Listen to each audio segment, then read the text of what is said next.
بسم الله الرحمن الرحيم. السلام عليكم ورحمة الله وبركاته. ازيكم يا حبايبي؟ عاملين ايه؟ يا رب تكونوا بخير.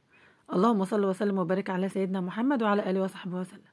هعمل معاكم النهاردة يعني صنف كده جميل، نوع من انواع التورته كده من غير فرن، ولا مش هنسوي اي حاجة في الفرن، او نوع من انواع التشيز كيك. يعني هنعمل حاجة كده يعني ايه ظريفة كده بمكونات بسيطة في البيت، ومش هتحتاج الفرن خالص، وممكن من المكونات الموجودة عندك في البيت. يلا بينا نسمي الله ونصلي على رسول الله ونبدأ مع بعض ونشوف عملناها مع بعض ازاي. جمعة مباركة عليكم يا حبايبي، النهاردة الجمعة. يا رب تكونوا بخير كده. يلا بينا نسمي الله ونبدأ مع بعض. طبعا الجو برد الأيام دي وعايزين نتسلى كده في أي حاجة، ناكل أي حاجة، فنفكر في انه بنعمل أي حاجة حلوة. ففكرت فيها أعملها كده، كان عندي شوية بواقي بسكوت كده، فقلت اما اقوم اعملها. اول حاجه معانا كان عندي ده بواقي بسكوت كده ما كانتش هتتاكل، فقلت ايه اعمل منها، وكوبايتين لبن ومعلقتين نشا وشويه زبده هم متسخنين، وكيس جيلي، كيس جيلي، وفراوله بقى طبعا طلعتها من الفريزر كانش عندي طازه، وصابعين موز. اول حاجه نبدا مع بعض. بسم الله الرحمن الرحيم. هنجيب كوبايتين اللبن وانزل عليهم بمعلقتين نشا كبار واقلبهم على البارد، والسكر حسب الرغبه، يعني احط معلقتين سكر كفايه، و... وفانيليا بقى بالاخر لما تستوي. يبقى دي طبقه من ضمن الطبقات اللي احنا هنعملها معانا، اللي هي طبقه المهلبيه الجميله او الكريمه اللي هتبقى في النص.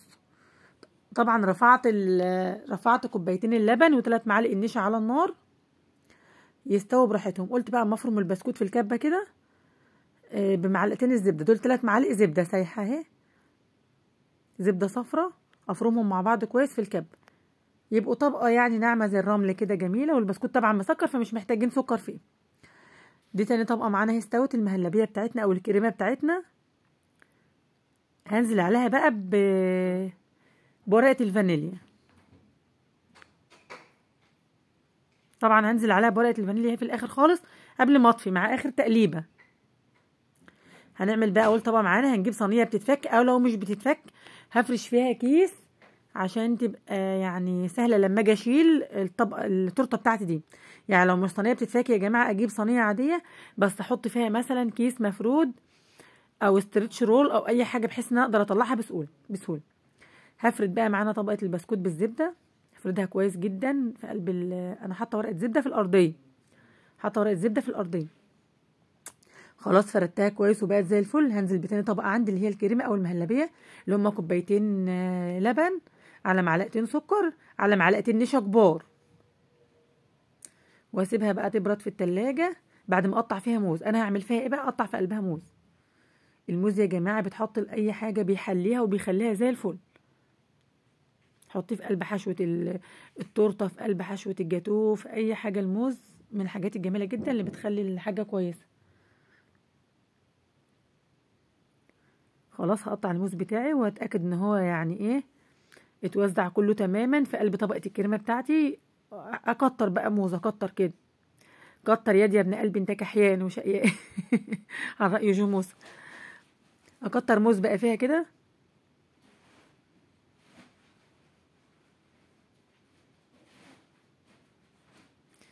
بجد الموز يا جماعه من الحاجات اللي نكهتها جميله جدا، واي حاجه بتدخل فيها الموز بتخليها جميله جدا.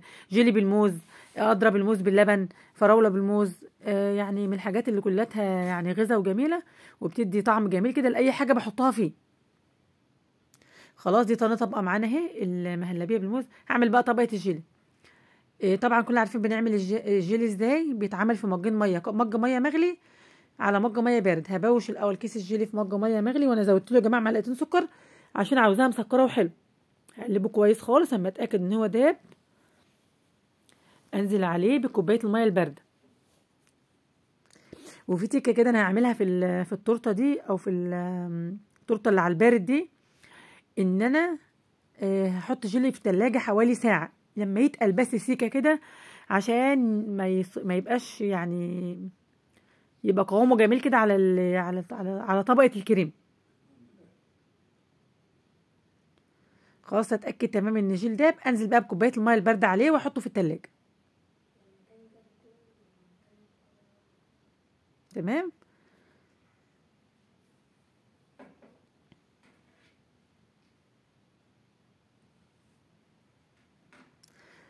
خلاص طبقة الكريمة بتاعتي جمدت اهي بالموز، والجيلي بتاعي بقى له ساعة في التلاجة، يعني اهي جمد شوية كده.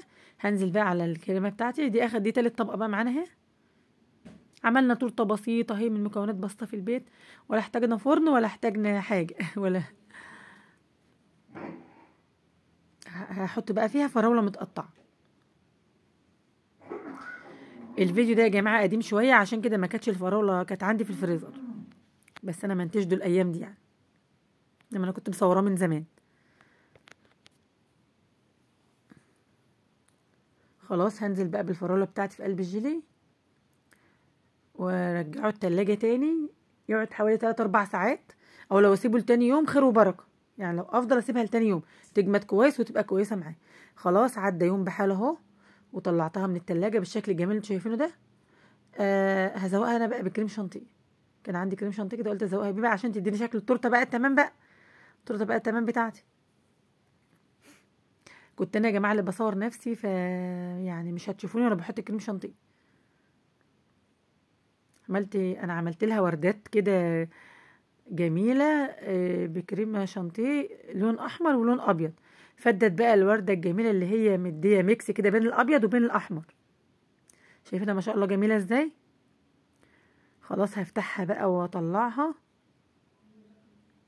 عجبتني جدا، وكان طعمها جميل، وكانت الطبقات كلها طعمها بيدوب في البق، وكانت جميله خالص. كان نفسي اعملها من زمان بصراحه، انا اول مره اعملها. شايفينها ما شاء الله بقت جميله ازاي. والكريم شانتيه الابيض في الاحمر دي برضو اديتها جمال قوي، واتقطعت بكل سهوله، وكانت زي الفل. اتشجعوا كده يلا وجربوها، ولو وصلت معايا لحد هنا ما تنساش تعملي لايك للفيديو وتديني كومنت حلو من عندك كده يشجعني. معلش انا عارفه ان انا بغيب عليكم في الفيديوهات، ادعوا لي كده ربنا ييسر لي ان شاء الله وانزل فيديوهات على طول. اتمنى يا حبايبي يكون عجبكم، شكلها جميل خالص، وقلت ادوقها بقى كده، ادوق شكلها كده جميل، ادوق طعمها قصدي الجميل. العين طبعا يا جماعه بتدوق قبل ما احنا ندوق، فهي شكلها جميل. وشايفين الموز في قلبها جميل ازاي، الموز كده مع المهلبيه الخطيره دي مع البسكوت، بصراحه كان طعمها جميل جدا، انا عجبتني جدا، وان شاء الله هكررها تاني. اتمنى يا حبايبي يكون الفيديو عجبكم واستفدتوا منه. توحشوني والله كتير، واتمنى اقابلكم كتير، بس معلش بقى الظروف. يلا استودعكم الله يا حبايبي الذي لا تضيع ودائعه. السلام عليكم ورحمه الله وبركاته. اشوفكم بخير ان شاء الله يا حبايبي، اشوفكم بخير.